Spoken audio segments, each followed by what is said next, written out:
Okay, so this is our first mini project for this flipping series to get to $5,000. So this machine here, I've been told I picked it up for about $100, and I've been told that the electric start stopped working, and but it was running the last time they had it, and then they went to go start it again, and they couldn't get it to start. And they suspected the electric start to be dead. So they didn't have a pull start, which is where it was here. I asked them kind of where the handle was for it. They said they never even had one whenever they took ownership of it. So the goal today is to install, or I guess I should say reinstall, a pull start, and then see if it turns over. And if it turns over and starts up, I might just take off the electric start and rebuilt it at a later time for another machine, because I already have a home for this snowblower. So we're going to see about doing that, and then I'll take you along with me as we redo the electric, or the pull start I should say, and then kind of go from there. Okay, so the first step is going to be taking off this little bracket here. It's held in by two fasteners here. Once we get this removed, it'll allow us enough room to be able to pull off this whole bracket here holding in the pull start. Held in, but it looks like 4 nuts here, and then we should be able to rebuild that, and I'll take you along with me for that too. So let's get started. I'm gonna see if I can find the right socket for these ones and get started with this bracket itself.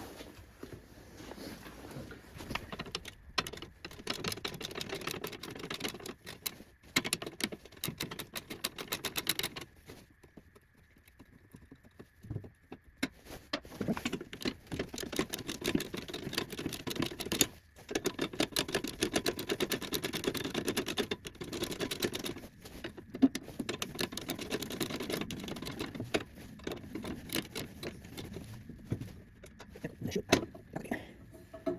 That's gonna be fun putting back on.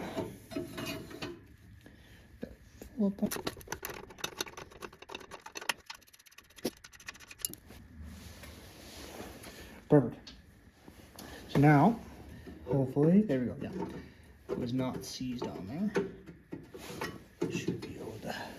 Oh, a little bit of rest on the flywheel here. It's not great. But okay, so I want to make sure that the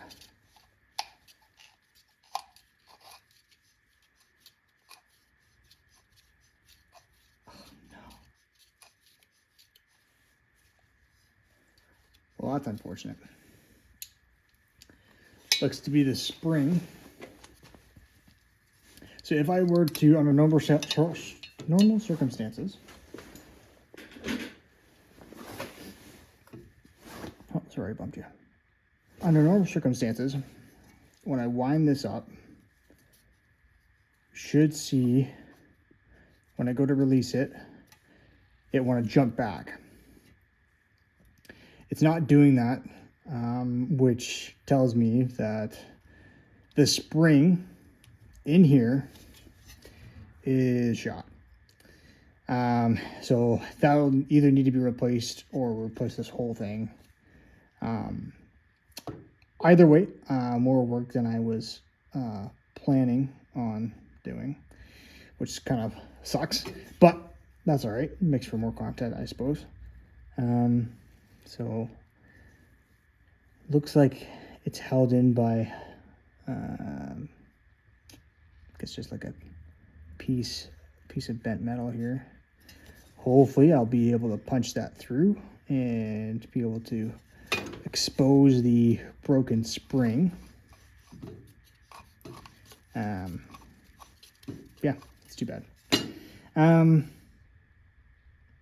I guess the only thing we could try is, he did say that the electric start's broken. I've got a hunch that because he didn't have a pull start, sometimes the electric starts, they get in between teeth, and that will cause them from starting the engine over. So I have the ability now, because I've got the flywheel teeth exposed, so I could move it over a little bit to hopefully re-engage those teeth for the electric start, see if that'll maybe, what I'm trying to do is I want to see if it'll turn over, first of all, and run, ideally, because I don't want to be dealing with that if I've got this to deal with that too. So we're going to probably try that. I'm going to see if I can turn this over even just by hand. Yeah, so even that should give us some, line up the teeth a different way. And if we hear some gnarly grinding noise, we know that the starter, well, at least part of the starter is toast.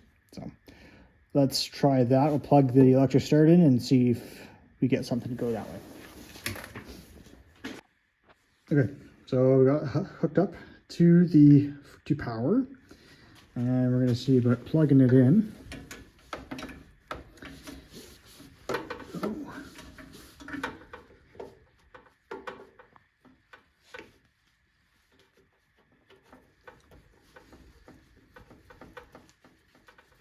Okay,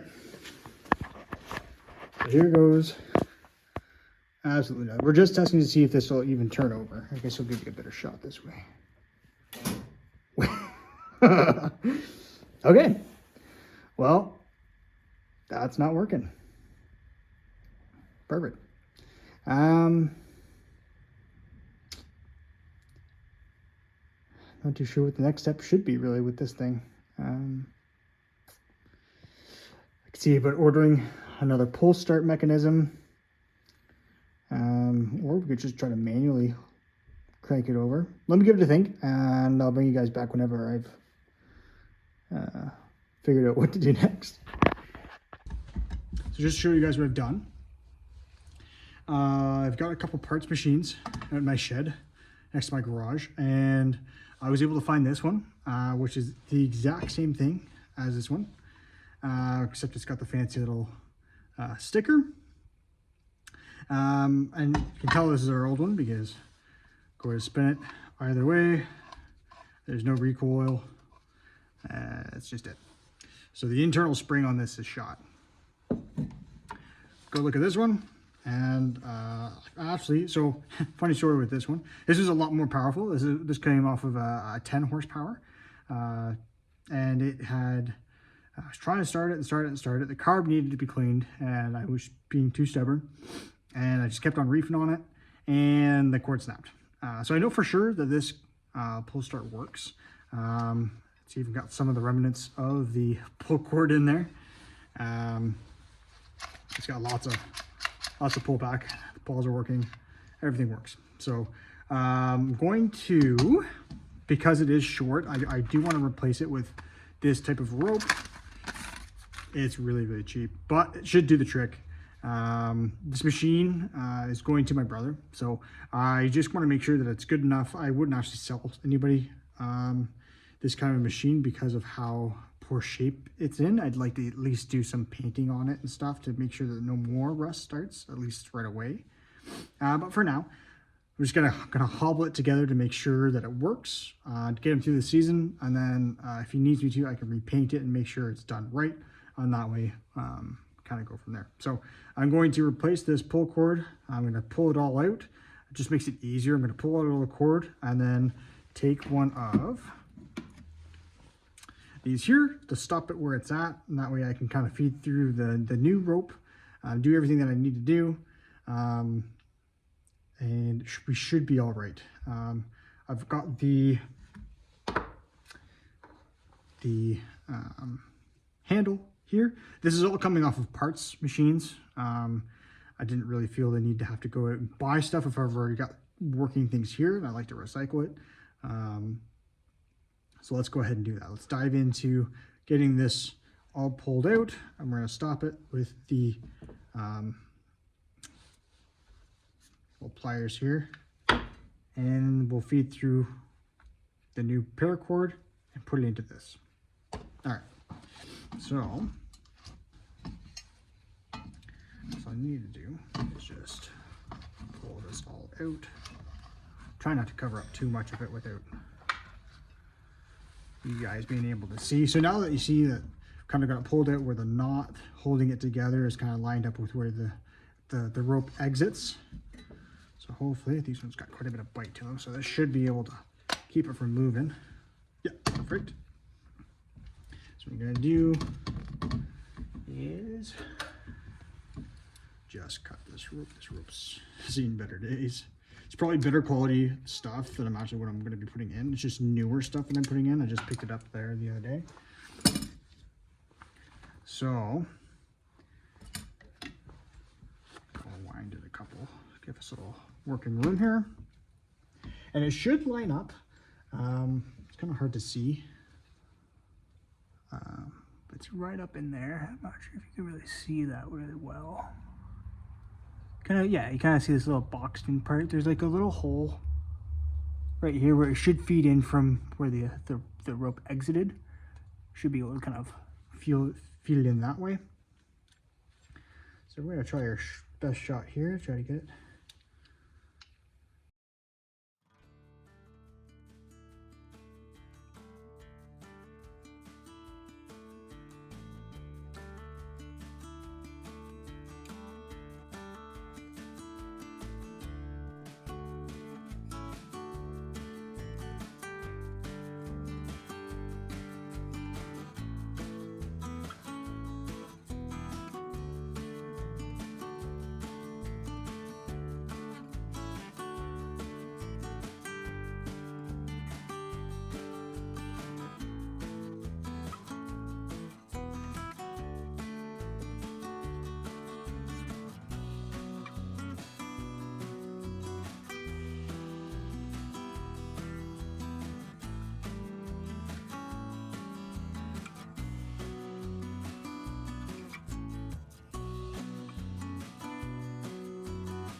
I don't know how, but we got it to start. I'm not sure if you can see it in there just yet.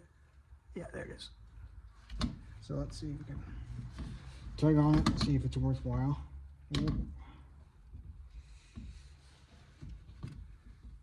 It's bound up here. Yeah, see, that all came off.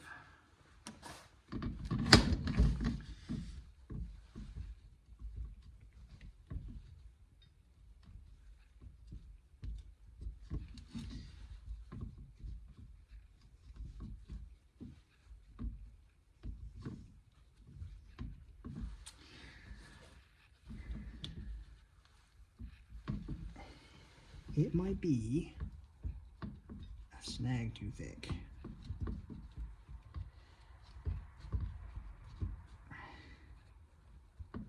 Here, grab some pliers. Make it easier.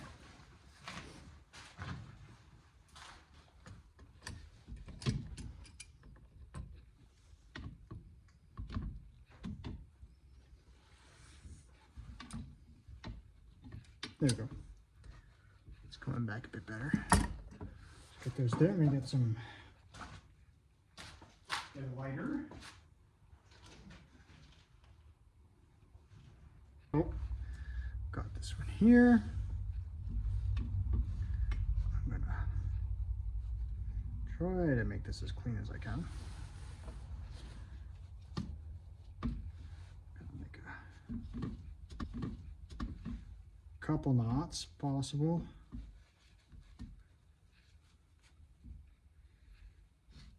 Because you don't want this coming off. If it does, you're gonna have to do all this work all over again. So I'd like to try to put at least a couple in there, depending on obviously the size of the rope. It's nice to try to get it nice and tight, because as it's being yanked on and stuff, it's going to get tighter and tighter and smaller. So you want to try to get as many in there without clogging up the track. that should be good enough, not probably too much. Yeah, I kind of want to sit it right in there. Take my scissors, cut off this end, and then that's where we're going to take the lighter. I don't want it to fray out too much, so I'll just kind of take it up just a bit.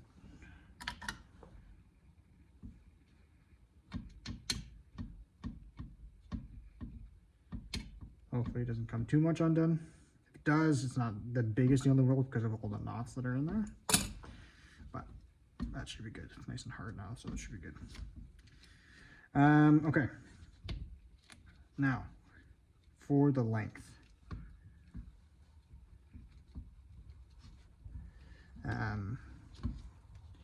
What I try to do is, so I'm going to try to slowly take this off. There we go. And slowly wind it. So what I try to do is I try to get it till it kind of pretty much bottoms out. Doesn't want to pull anymore.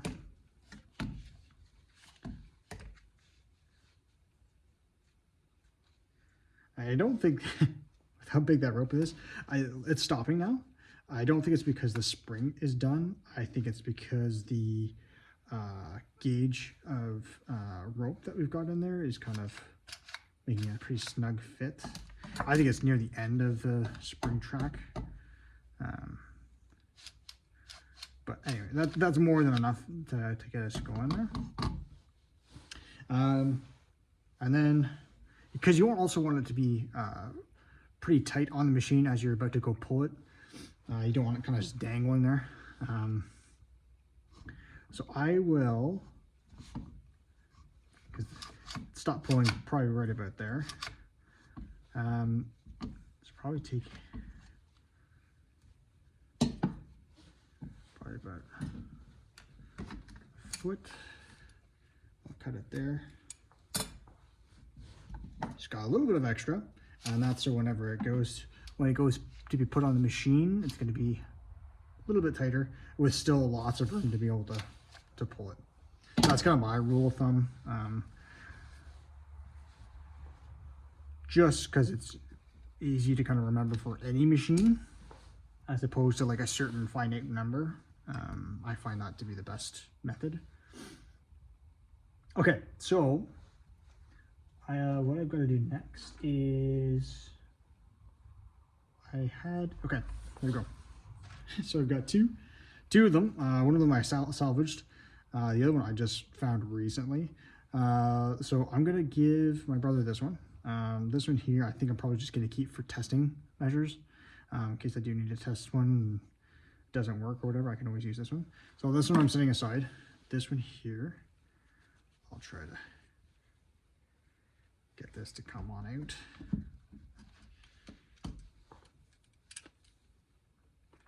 Yeah, these machines that I'm pulling these off of are machines I typically get either for free or on the side of the road or whatever.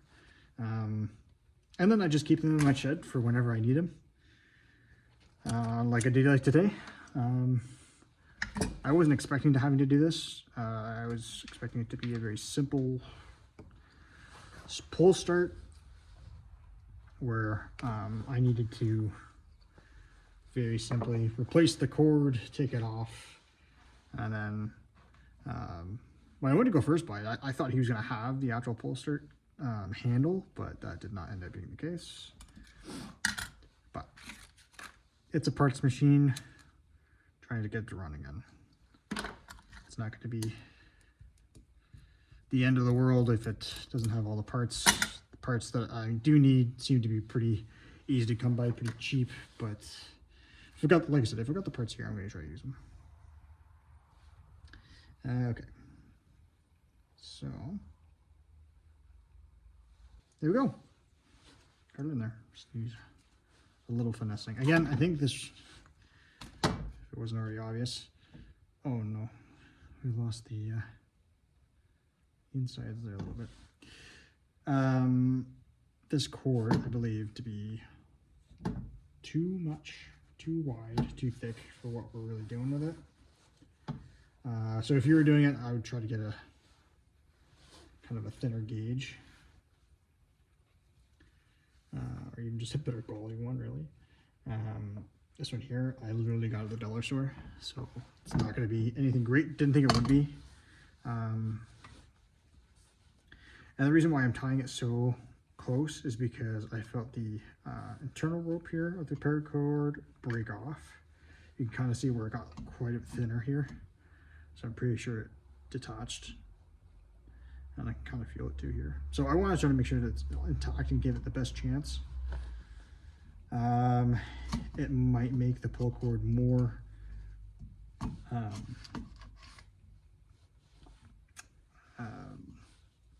not have as much of a runway, but I think we should be okay. It's already kind of getting caught up, and again, I think that's with the thickness of how the cord is. So yeah, we're gonna call that good.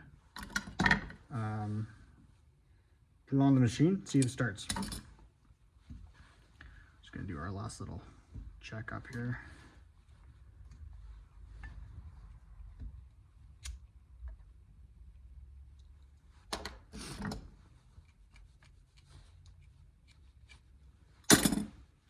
Okay. Let's put it on the machine. Okay, so here we're back at the machine, and we're gonna line this back up to where it was. I've already made sure that the bolts lined up the same way, even though, because this was off of a different machine. It was off the same type of engine. It was same off of a Tecumseh engine, but I did check to make sure that worked before making the commitment.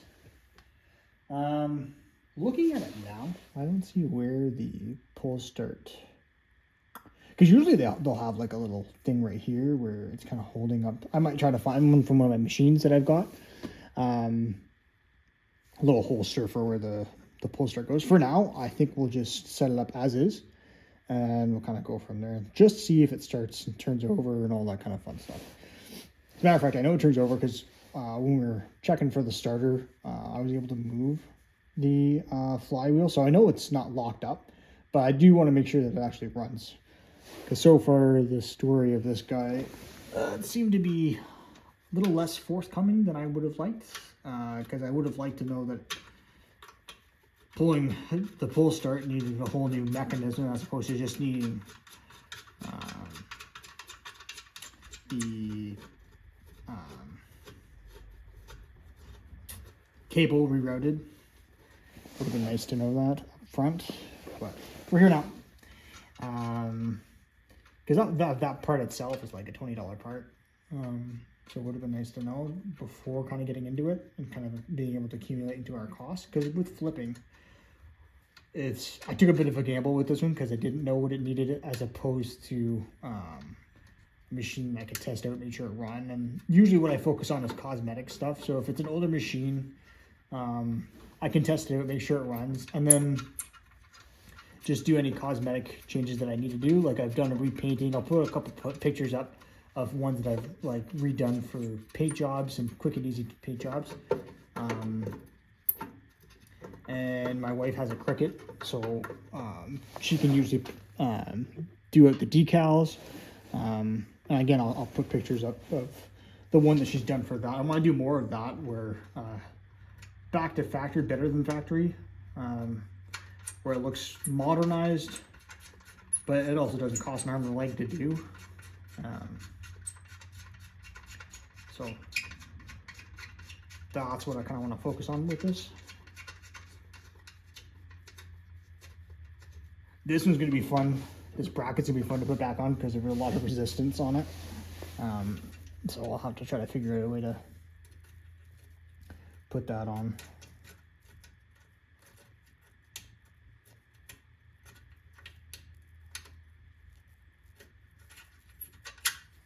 Yeah, like I said, I bought this for $100. Looking at it now and all of it needs to do, I probably would have offered lower, to be frank with you, because I at its best, if I wasn't just gonna like give this to my brother, I would have put it in for maybe $250, $300. It's an 8 horsepower machine. It's not very large. I think it's 27 inches for the mouth of the bucket. So it's not the biggest machine out there, but that means there's more of a market because homeowners don't want these big industrial ones. Homeowners want like ones that fit in their garage, not going to take up too much space. So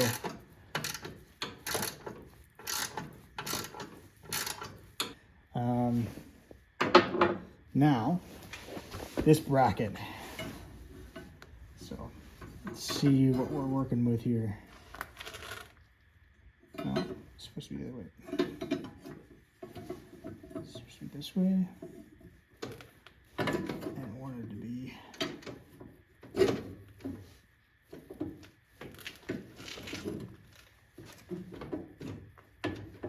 where are we running into issues here?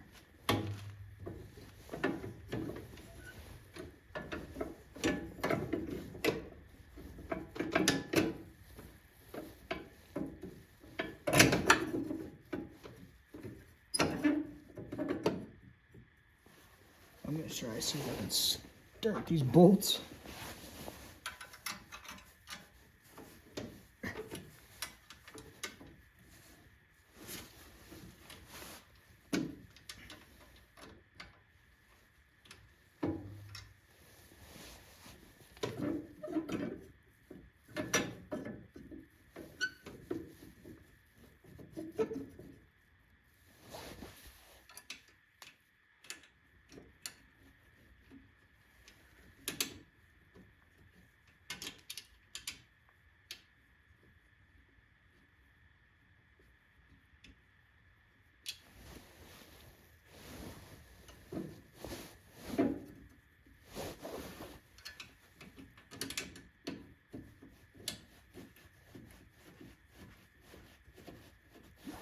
Okay, got that one started.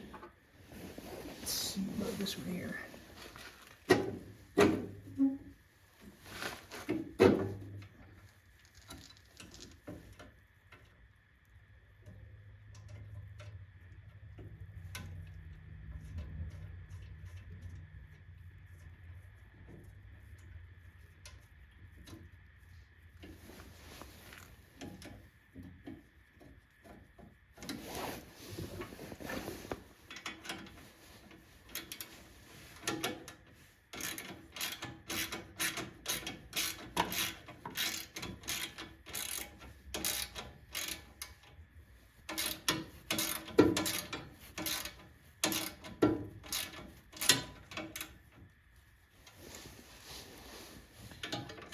Okay.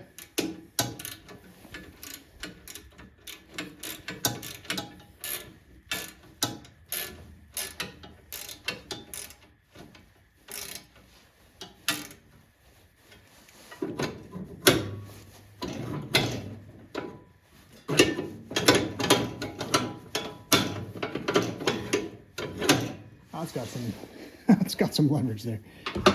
Okay, so I think we're at the stage now where we're good to start it. Well, at least attempt to. I'm really hoping it's going to start. And then if it does, then we'll be good to send this off to my brother. I think before we do that, before sending it off to my brother and make sure it's working, is I'm going to try to take off this starter so that I can look into why it's not quite working and possibly rebuilding it, because that in itself, if I get that starter working, that starter is like $150. It's not very old, and the button's still really good on it, so that's good to repair if I can figure it out. Okay, let's get this thing started.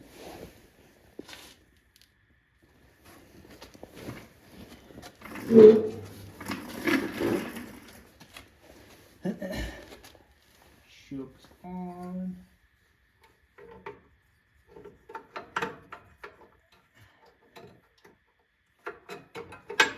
This is just a plastic key.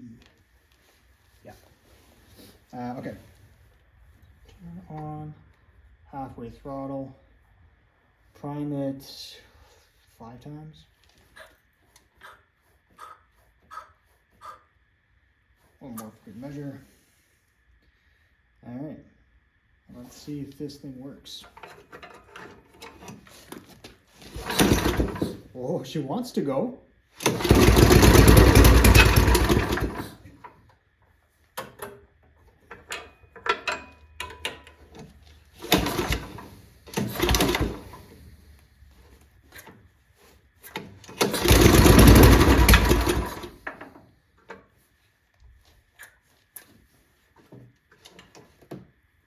Oh, is the fuel turned off? Is there fuel? I don't think so.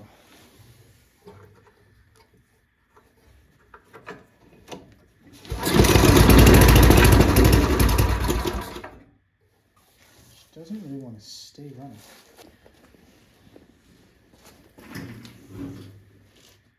Yeah, I don't see any fuel show up anymore. I'm gonna keep on trying it, see if maybe.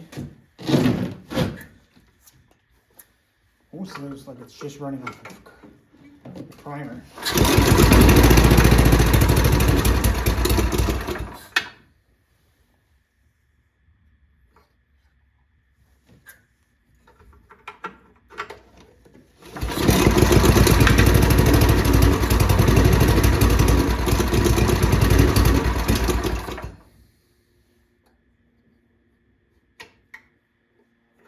Turn it up a bit more.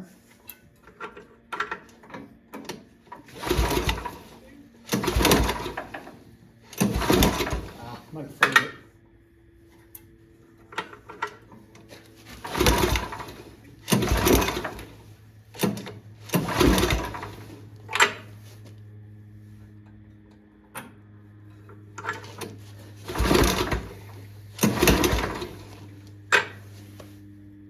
Yeah, I think that's what we did.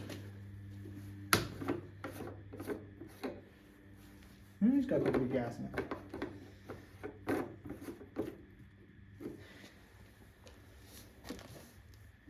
All right, so we know it works. That's great. I'm gonna see about putting up the pull start, maybe finding a mechanism so it can be up here and rest here, and so, as opposed to having it be right down by throttle. It's really annoying. And then now that I know it works, there might be a carb issue. I might have tried to take it off the choke a little too early. But anyway, we'll figure that out. I'll meet you back whenever I kind of got this back up here, and by then we should be able to try it again. Seemed to blow snow, which is good, but the driving was horrible. It would seem to go in reverse to the best, which is the one that's farthest to the right. So that's leading me to believe there's either a wrong size belt that's in there and for the drive, or the belt that's in there is just all chewed up. So that's going to require a separation of the bucket and the engine, and we'll kind of go from there.